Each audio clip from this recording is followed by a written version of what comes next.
Y en Conexión Latinoamericana, que se emite en el portal de radios del Uruguay, www.radios.com.uy, y también en Radio Revolución FM de La Plata, Argentina, estamos en contacto precisamente con Argentina, con la ciudad de Buenos Aires, con Fernando Ojeda, militante social y ambientalista de la República Argentina, dándole el saludo y la enorme gentileza de agradecerle la enorme gentileza de atender a Conexión Latinoamericana. ¿Cómo está, Fernando?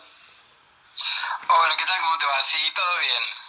Todo bien por acá, trabajando y en la lucha siempre. Muchas gracias por atendernos. Lo primero que queríamos que nos explicaras es cómo funciona Red Hábitat, que tú integras.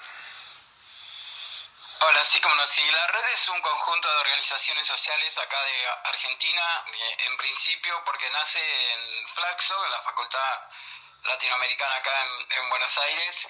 Nos reuníamos ahí una vez al mes para hablar y ver de qué manera reducir el déficit habitacional y ver de qué manera enfrentar los problemas, tanto casas tomadas, asentamiento, villas y esas cuestiones.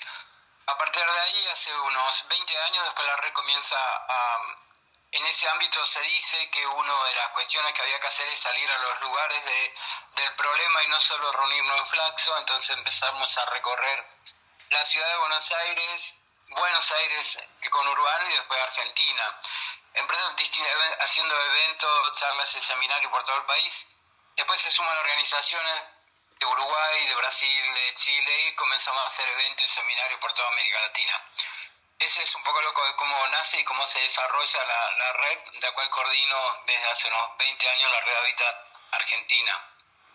Con certeza. Veíamos que la preocupación que se ha generado en esa entidad es la agenda urbana, y que ustedes se movilizan en pro de la agenda urbana por América Latina todo.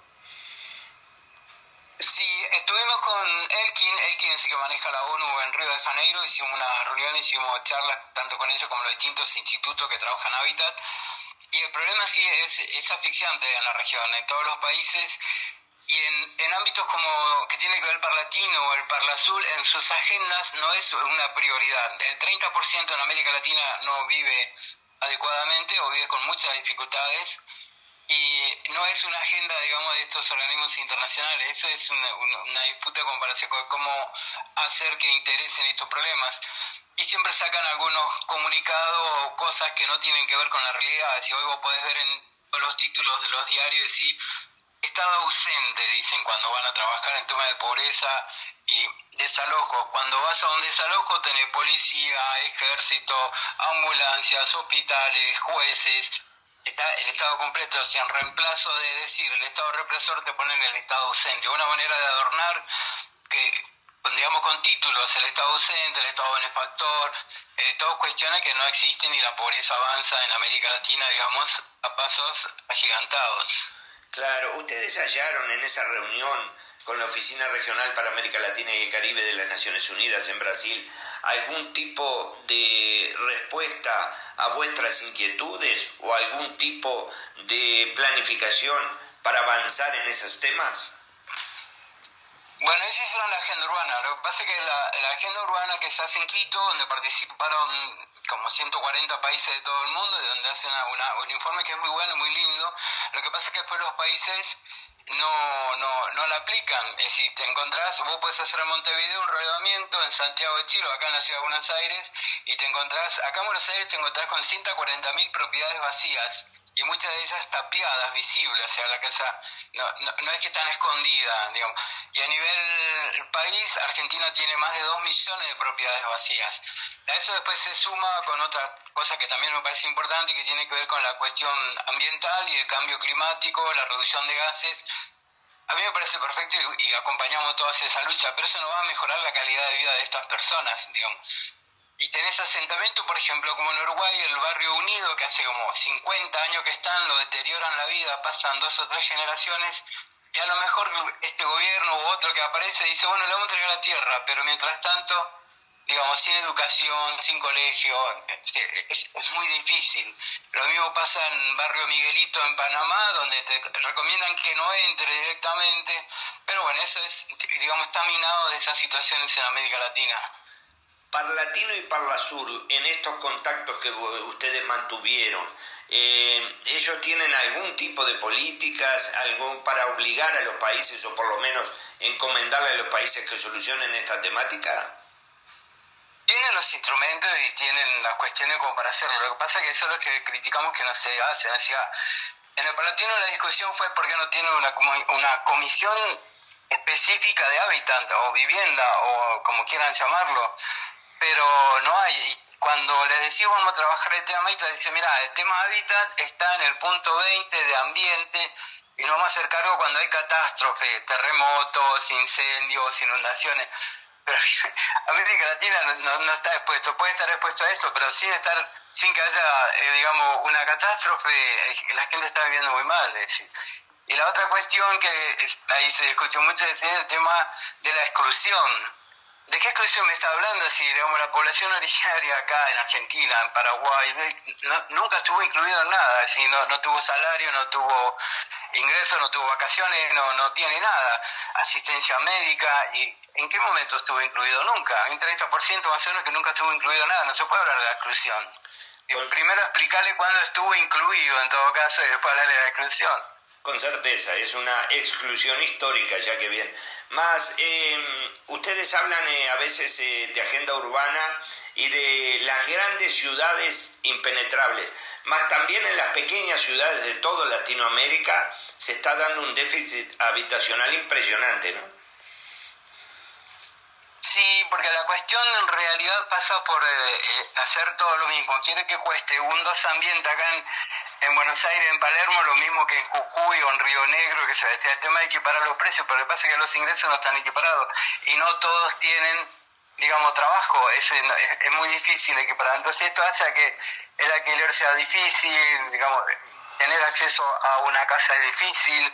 Si ganan $300 y la casa está tasada el metro cuadrado en dólares, que está más de $100.000, ya sabes que es imposible. Estas son las contradicciones que tiene y que lo que sacan de repente, si hacemos 30 casas y el déficit son de 400.000, digamos, no hay una política. Pero el caso de Argentina, por ejemplo, no es que este gobierno o ahora está mal, no, es una cosa histórica de no trabajar la cuestión del hábitat y resolver el problema de la gente.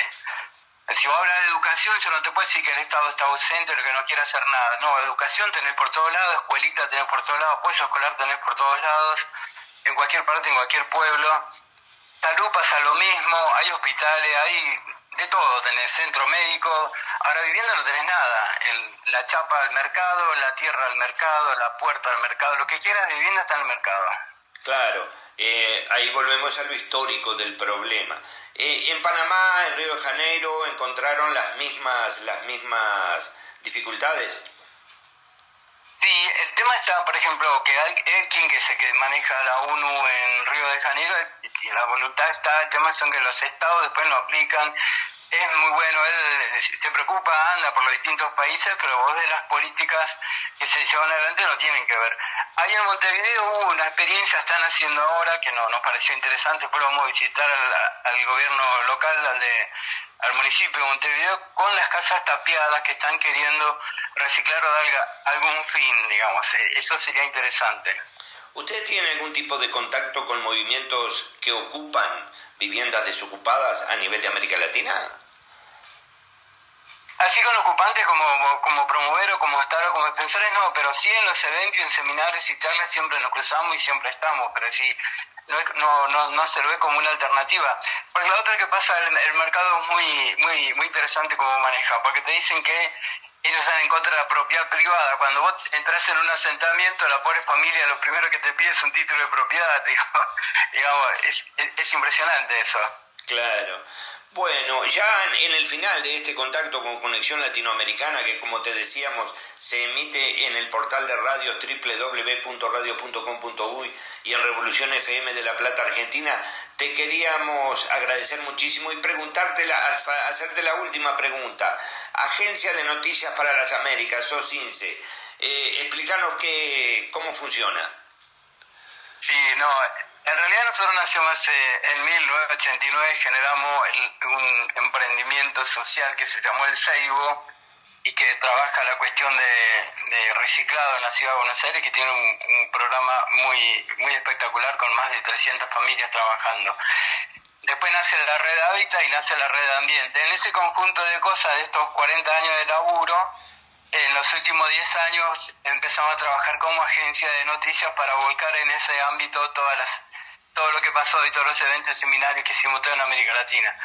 En cuanto con el Seibo, el reciclado tuvo mucho más protección porque se hizo eventos tanto en Estados Unidos, en Madrid, en Marruecos, en Francia, recorrió mucho más por la cuestión ambiental, ¿no? Y de ahí, a partir de ahí, todo el conjunto de información es lo que hacemos ahora como SOCINCE y cubrimos los eventos que hace tanto la red y el Seibo acá en Argentina como en América Latina.